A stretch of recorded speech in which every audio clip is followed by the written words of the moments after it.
This video is powered by BetUS. Use promo code YouTube150 to get your 150% sign up bonus. Start playing today with an exclusive offer. Shout out to BetUS for being the proud sponsor of Roundtable Sports. What is up, Roundtable Sports family? First of all, I want to say thank you to each and every one of you that tune in to the NFC West Roundtable and Roundtable Sports in general. You have helped make the NFC West Roundtable one of the go-to shows on the whole network, and that doesn't happen without your support. So thank you so much for supporting Jake, Brandon, Z-Bot as a host, Mike, Mr. Rizzler himself, Mike, and myself. We really couldn't do it without you. So thank you so much for being a part of the NFC West Roundtable. But this show here, or this recording here, is all about kind of a recap, just a resetting of the feet. Things are going to come at us quickly during this offseason. We've got the scouting combine coming up, the Senior Bowl, still have the Super Bowl. But once all that's done, free agency, the draft, everything, there's so much that's going to happen. And if we don't take time now to kind of recap how the season went and take that step forward, I don't know that we'll ever get to it. And also, I had some pretty bad takes, so I should probably talk about those. So let's start with the records in the division. At the beginning of the season, my record predictions and division standings were as such: 49ers 12-5, first place. Rams also 12-5, but the 49ers own the tiebreaker. They make the playoffs. Seahawks at 10-7, Cardinals at 6-11. So 49ers clearly my blind spot in this division. It's interesting because I was at training camp and I did talk about, man, there's something off with this team, but still they were so supremely talented. I mean, the Brandon Ayuk and Trent Williams and CMC issues this offseason really should have been a bigger red flag to me as a predictor of the season. But I am a fan of this team, so I'm going to have a blind spot when it comes to the optimism of what the season could look like. And I think as the season played out, I was very quick to change my stance on them and realize, hey, there's something off here. But the 49ers have an aura about them, and deservedly so, where they've built up this cachet over the last few years of making these NFC championship games, making the Super Bowl multiple times. Every single week, right here on the NFC West, I felt like I was talking to either Jake or Brandon or Mike or even Z-Bot, some of you in the chat, and saying, guys, it's over. The 49ers are done this year. This is not the season. And those guys would try to talk me out of my take because the 49ers have built up that cachet and they didn't believe, all right, listen, there's no way that this team is this bad. I'll believe it when I see it. Once they're out of the playoffs, I'll finally believe it. I heard that every single week. And really, 5 weeks into the season, I was telling you, it's over. It is over for this team. So my initial prediction was very off. Obviously, I had them first, they were last. But I was quick to pivot. And I think even though I'm a fan and picking them to be 12-5, I don't think that sounded crazy at the beginning of the year to outsiders.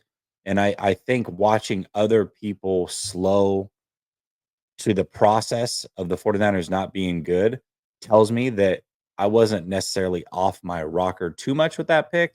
I was just flat wrong. So that's the way that one went. And the 49ers finished with 6 wins. They finished with the record I said the Cardinals finished with. So there you go. Last place in the division. The Rams finished 10-7, so not as good of a record as is what I thought, but I did pick them to make the playoffs, and they did make the playoffs. I thought the Rams, it was clear to me that this team was going to be very, very good.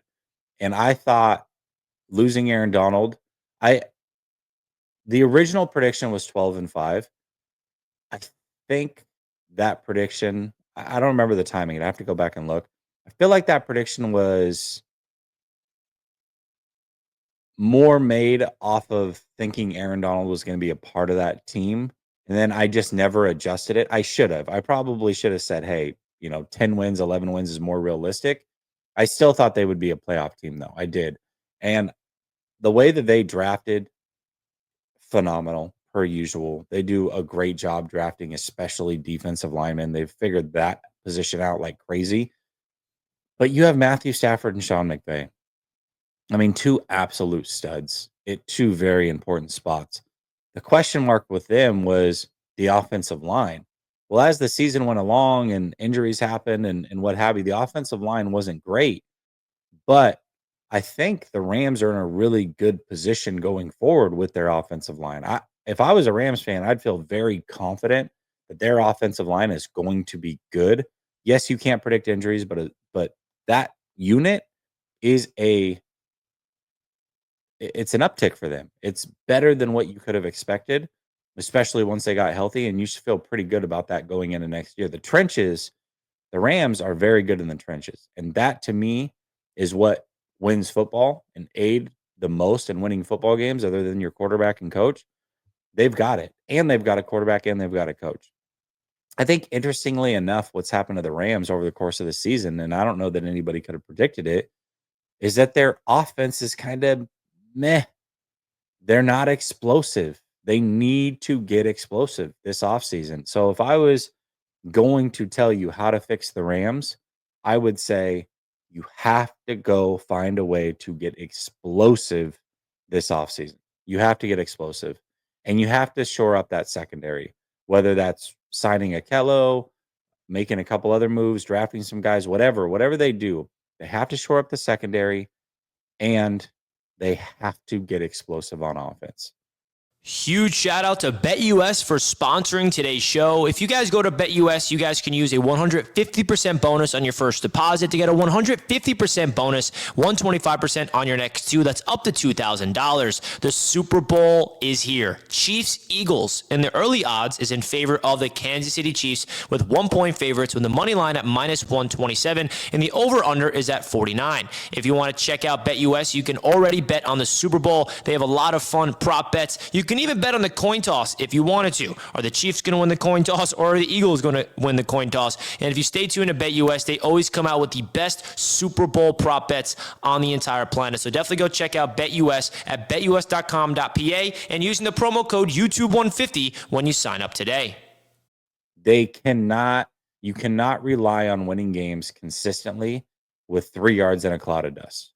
And that's pretty much what they are offensively. They've got to rectify that this offseason. And I think that's a bit of a surprise. I think if I had given a bet at the beginning of the season saying, what would be the Rams' problem? Would it be that they're not explosive enough, or that their offensive line isn't good, or that they would struggle without Aaron Donald? I think the explosive part would be far down the list. So that was a surprise. Seattle Seahawks, they finished 10-7. Did not make the playoffs.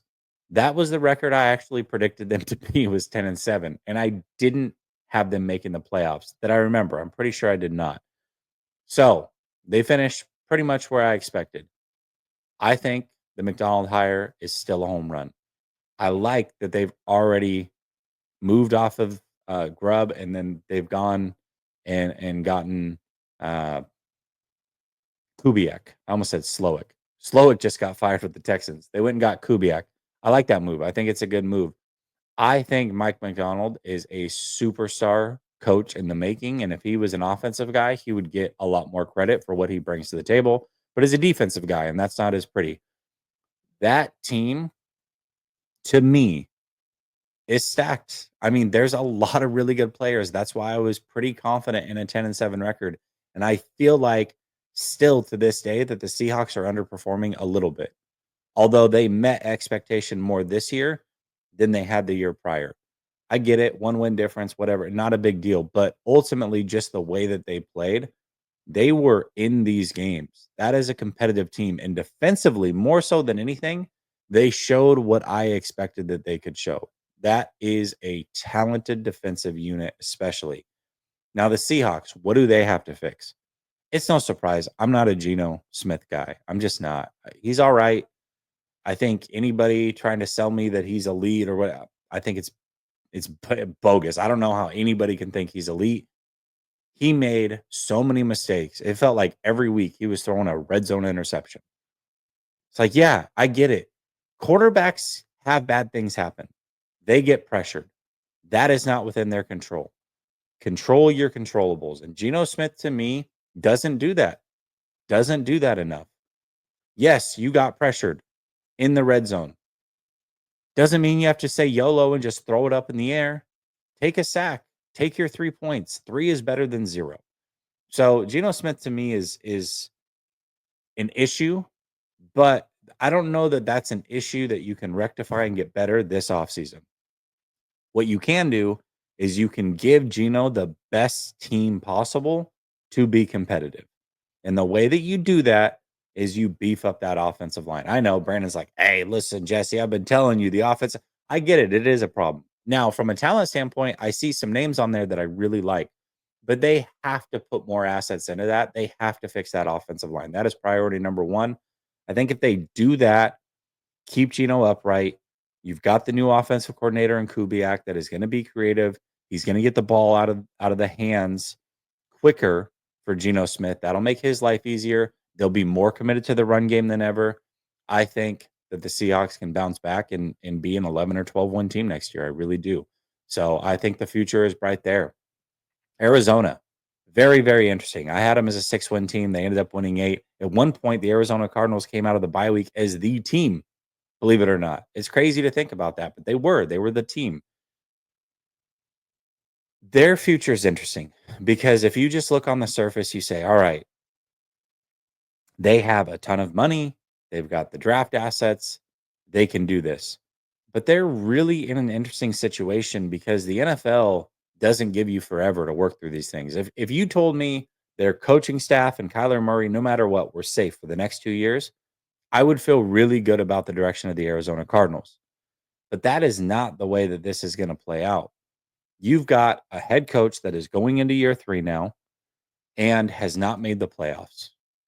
They are going to be desperate to make the playoffs. And if they don't make the playoffs, I imagine they're going to move on, fair or not. That's just the way this league works.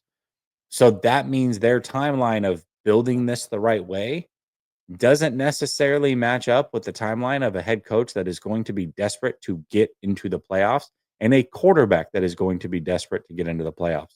So that means they may spend ill-advised money. You can spend money and go and get guys that are going to be there and staples of your team and be there for the future, or you can just go spend money to spend money, and that can hurt you in the long run. I don't know what they're going to do, but I am worried about that internal pressure that they're going to have, and quite frankly, the external pressure that they're going to have to build this thing the proper way. So that's what I would be worried about as an Arizona Cardinals fan. I would say a team with that talent to get 8 wins and be atop of the NFC West for a period of time, this was a successful season, in my opinion. I had them at 6 wins. I also said that they would be in a lot of games, and they were a year away from being a year away, which meant this year they would show that they can hang. Next year, they'll win some of those games where they were hanging around. And then the year after that, they're going to be really, really, really, really tough. I don't know that they'll be given that time. And that's just the way the league works. So I'm curious to see how the Arizona Cardinals handle things. They mortgage the future. If they go all in, try to win next year. I don't know. We'll see. But I would hope as a fan that they would show patience because I don't think that the coach is the problem. Kyler Murray's not elite, but you can win with him. If you build things up right around him, you can win with him. They just have to figure out how to get that core together. And even if you can't win with Kyler Murray long term, let's say you decide he's not the guy after 2 years or whatever, that's okay. If you've built the team the right way, you can pull him out of the mix, bring in an inexpensive quarterback that can play good football, and continue to build this roster and be competitive. Like there is a recipe to do it without having an elite quarterback, but you have to build the foundation around him and make that a solid ground. I just don't know that they're going to do it. So that would be my concern. There are a lot of things I would think if Max Crosby gets traded, if Myles Garrett gets traded, I would expect the Arizona Cardinals to be heavy in those conversations. I think this can be a really exciting offseason for them. I just think that the expectations are going to outweigh the reality, and it might spell disaster for this organization, but we will see. And lastly, getting back to my 49ers, I've talked extensively about them. There's a lot of things going on, a lot of weaknesses that they've got to rectify if they are going to be a team that is expected to get back into that Super Bowl mix next year. And make no mistake about it, yes, they were 6-11. The expectations have not changed. People are expecting Super Bowl or bust. I don't think that's fair. I think they should strip this down a little bit. They should retool it and be back ready to go in 2027, 2026 season, really ready to go and do this the right way. But we talked about the pressure with the Arizona Cardinals. The pressure is there for Kyle Shanahan. The pressure is there for Brock Purdy, who's about to get paid. They don't have time to sit back and not do this. So they're going to continue to spend money. They're going to continue to pour money into players that are aging, and they probably shouldn't do that. And that is either going to pay off or it's going to set this team back. We'll see which way it goes. But Robert Saleh is a perfect start to this offseason. It couldn't have gotten any better from a coaching staff perspective. We'll see how free agency and the draft goes. But there is plenty to talk about this offseason. Can't wait to spend it with y'all. And again, thank you so much for supporting us. We'll be back live next week. Peace. This video is powered by BetUS. Use promo code YouTube150 to get your 150% sign-up bonus. Start playing today with an exclusive offer. Shout out to BetUS for being the proud sponsor of Roundtable Sports.